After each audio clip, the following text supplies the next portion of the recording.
Si VP Sara Duterte na mga kababayan ang mauunang magpapa-hair follicle drug test. Ito'y kasunod ng panawagan ni Harry Roque mga kababayan na bakit hindi na lang pangunahan nitong pamilya Duterte mga kababayan sa pangungunan nito sina VP Sara, Pulong Duterte at ni Baste ang pagpapa-hair follicle drug test. Nang sa gayon ay susunod na din ang iba pang mga opisyalis ng gobyerno sa pagpapa-hair follicle drug test.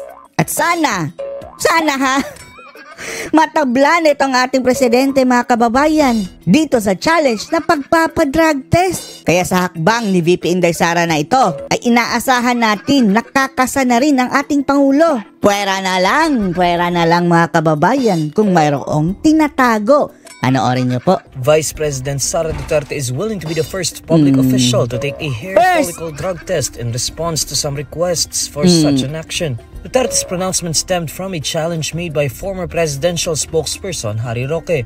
Roque had urged the Vice President and her brothers, Davao City 1st District Si Representative Pulong. Paulo Duterte. Kung inyong matatandaan mga kababayan, nagpa-hair follicle drug test sa puyang si Pulong ha. Dati pa, sa St. Luke's mga kababayan. Negative lahat syempre. And Davao City Mayor Baste Duterte to lead by example in taking Maganda po ito mga kababayan. Lalong-lalo na ito si Baste, 'di ba? Laging ginagawa nilang intriga mga kababayan na mukha daw addict si Baste dahil maraming tattoo. Ngayon, sila ang unang kakasama mga kababayan. At hair follicle drug test po 'yan ha. the drug test. However, despite agreeing to the test, the Vice President stresses that a third party should be involved in the testing to ensure the validity of results. Dapat mayroong third party na tester mga kababayan aside dito sa official na magtitest. Sino kaya official na magtitest, no? DOH? Under din yan ng gobyerno. Hindi kaya ma-hocus-pocus?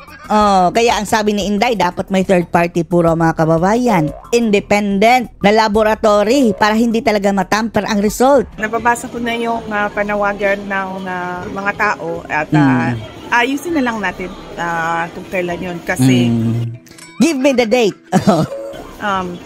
Dapat siguro doon na merong nauna third party na kasali doon sa testing at siguro hindi lang isa ang laboratory para sure tayo na nababalidate yung results. Lalong-lalo na dito kay mga kababayan, VP Sara, sa mga Duterte at higit sa lahat, sa presidente.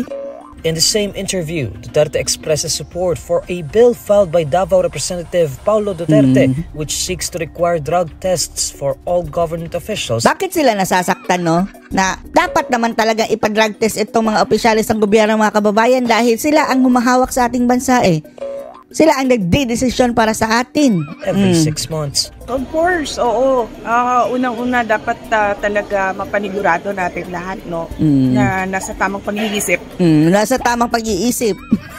Yung ating mga public officials. Kasama na ako to.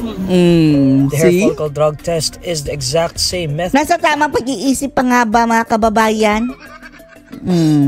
Kaya nga kailangan magpa-drug test That critics of President Bongbong Marcos, including Roque. Lalong-lalo na ha, kung ikaw na ang inakusahan. Kung ikaw, ako, ikaw at ako, laging inaakusa sa atin na drug addict at hindi naman totoo. Ano ang unang-unang gagawin mo? Patunayan mo na hindi ka drug addict. Sige, hair follicle. Kunan mo ko ng buhok. Drug test mo yan. Kainin nyo ang sobra. Tingnan natin kung addict ba ako o hindi. Kung negative ka mga kababayan, talagang kakasa ka. Para matuldo ka na dahil ilang taon na yung issue Pwera na lang kung mayroon talagang matibay na basihan mga kababayan. Have been urging the president to do amid several allegations that he uses illegal drugs. Ito mga At alam nyo ba ang ginawa ng mga congressman mga kababayan? Pinag-initan ang mga Duterte, sina Pulong at si VP Sara dahil sa pagtutulak nila ng mandatory drug test mga kababayan. At gusto pang tanggalin si VP Sara sa pwesto. Nagbabalak pa ng impeachment mga kababayan na akala mo kung sinong mas malakas pa kay Sara. 32 million ang nakuhang boto nitong si Sara kumpara dito sa mga congressman mga kababayan.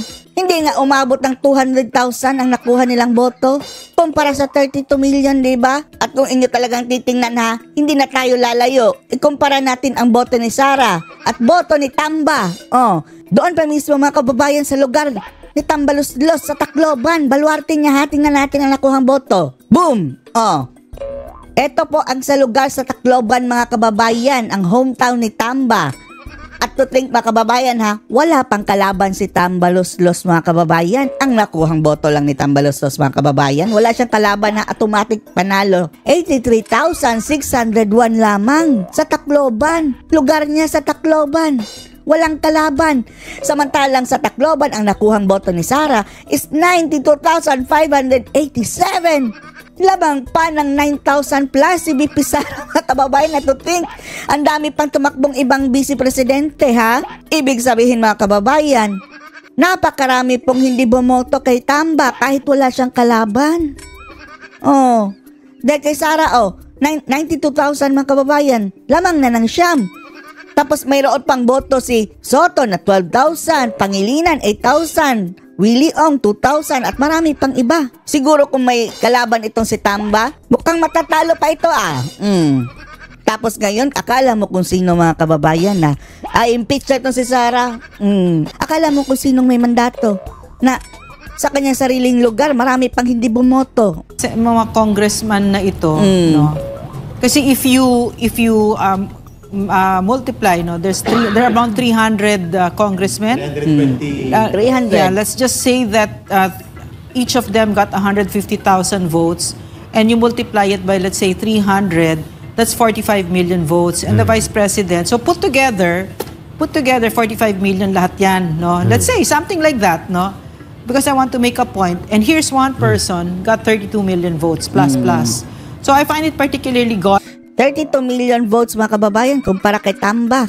Ilan lang ba total votes si Tamba? Dahil yung pinakita natin sa Tacloban lang yun. Hindi umabot ng 200,000 mga kababayan. Ikumpara mo sa 32 million tapos may gana pang sipain ang nakakuha ng 32 million. aling na No itong way. mga ito are mga lapdogs, no? Mga kung anong iutos ni Martin Romualdez. We've seen that, no? Kitang-kita naman talaga, hindi naman nila tinatago, 'di ba? Hindi naman tsaka age of information, kitang-kita talaga natin na walang dignidad at walang prinsipyong itong mga ito. So, ang kanilang binababoy ngayon mga kababayan si VP Inday Sara Duterte, 'di ba? yung nakikita ko dito, a bunch of congressmen with about 150,000, 200 at the most votes, no? Hindi nga umabot na 200,000. Is trying to impeach, take away the vice president, which to me, Na may 32 million. Mas mataas pa nga kay PBBM, 31 million lang. At ang sabi ni Glenn Chong, dinaya pa yan para makahabol malapit kay Sara. is paglalabag yan ng demokrasya. Kasi ang inihalal ang vice president ng 32 million, di ba? So ang sinasabi natin, boses ng taong bayan yan at nakikita natin na sila binabaliwala nila. Correct. Diba? Your reaction to that, Sas? Yung point ni Ma'am Nanderes.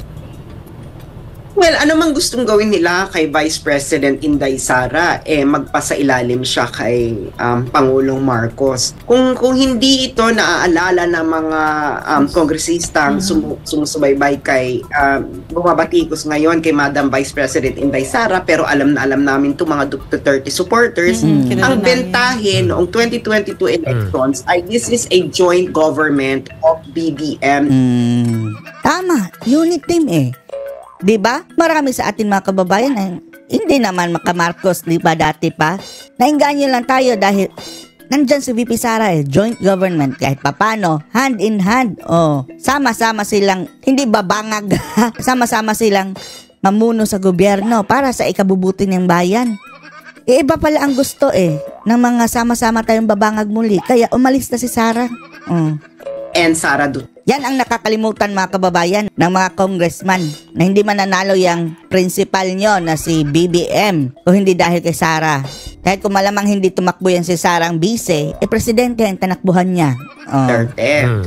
Now, kaya bumenta nga yan. Sa tingin nyo ba mananalo yun si BBM na hindi ganun naman? Kung maglalaban si BBM at si VP Sara Duterte mga kababayan, pupulutin sa kangkungan niya si BBM. Bentahe, hindi ba? Dati pa yun na hindi pa natin alam ang yung abilidad niya. Paano pa ngayon? Na maliwanag pa sa sikat ng araw ang kanyang pagka-incompetent mga kababayan. So, ang niyan, Hindi nga siya nanalo vice sabay president. nilang papatakbuhin ng Balo nga kay lutang, di ba? So anong masasabi niyo mga kababayan dito sa pangunguna na ni VP Inday Sara Duterte sa drug test, hair follicle drug test? At dahil nasaktan ang taga-kabila, gustong ipa-impeach si Sara dahil sa move na ito ng mga Duterte. Post your comments below.